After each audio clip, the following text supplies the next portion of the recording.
Hi guys! Kararating ko lang dito sa bahay at magla-lunch ako ngayon. Kakatapos lang ng first half ng work ko.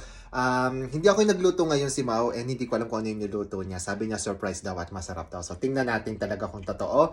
At meron po akong magandang balita sa inyo. So ayan.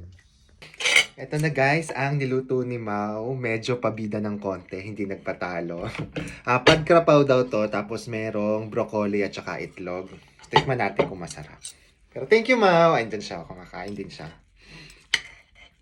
Beef yata to. Tapos merong, ano to? String beans. Yan.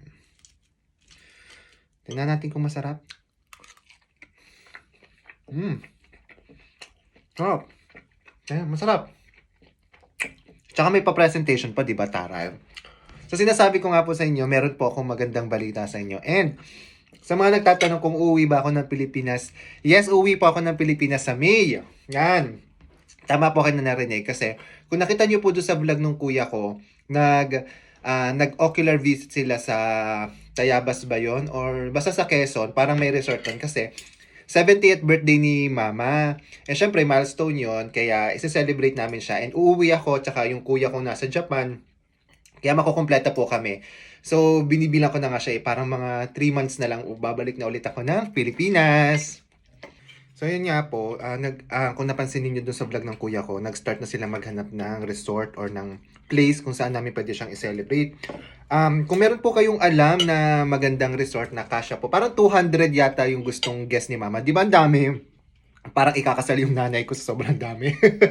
So yun, dun, naghahanap kami ng resort ngayon. Kung may alam po kayo, baki-comment na lang po and tingnan namin kung okay siya.